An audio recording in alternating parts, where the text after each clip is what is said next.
My life at 37 had settled into the kind of rhythm that felt unremarkable but safe.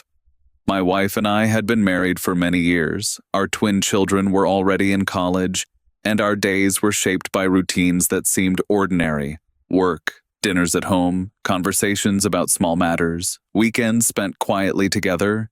It wasn't perfect, but it was familiar.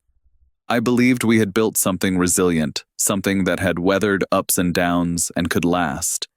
That belief shattered on the night I was called to the hospital, when everything I thought I knew about my marriage collapsed. The call came from my mother-in-law, her voice trembling so much that at first I couldn't make sense of her words. She told me my wife had been admitted to the hospital after being attacked. Shock coursed through me because she was supposed to be away on a work trip. My mind scrambled for explanations. Maybe an accident, maybe random violence on the street. I rushed to the hospital with my stomach knotted, only to find my mother-in-law in tears, unable to give me a straight answer. The doctor filled in the blanks: stab wounds, blood loss, a violent assault with a sharp object. He assured me she would physically recover, but then he pulled me aside in private and revealed there were signs of sexual assault. Confusion and dread swallowed me whole. When the police arrived, the truth finally cut through. They explained that my wife had not been attacked randomly.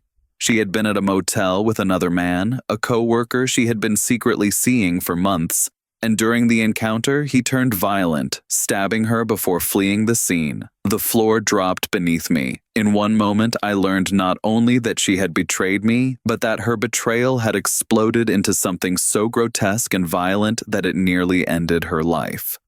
I walked out of that meeting with the police feeling hollow, numb, unable to process the weight of what had just been laid at my feet. In the days that followed, I did what was expected.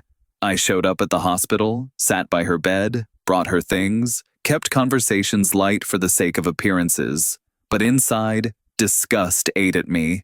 The woman I had shared my life with, raised children with, trusted for decades, had chosen to betray me in the most reckless way possible, and now I was being asked to play the role of supportive husband.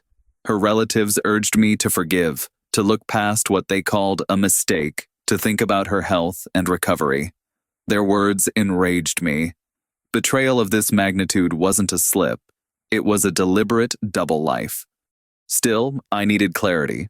I hired a private investigator who confirmed everything I feared: photographs from the motel showing her hand in hand with her lover, testimony from colleagues who knew they had been carrying on for months, details about his jealousy and controlling behavior.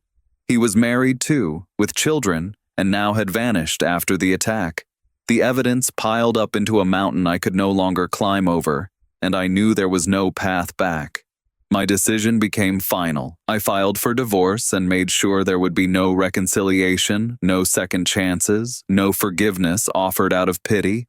I instructed my lawyer to prepare a lawsuit against her and her lover, not out of vengeance, but to hold them accountable for the damage they had caused to my life and my dignity. Her relatives called me heartless, accused me of abandoning her when she was most vulnerable, but I no longer cared about their opinions. They hadn't been betrayed, I had. They hadn't seen their marriage reduced to police reports and crime scenes, I had.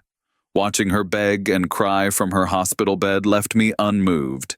Once, her tears would have shattered me. Now, they meant nothing. She had gambled our marriage for the thrill of an affair, and it ended in blood. She could recover her health, but she would never recover the trust she destroyed.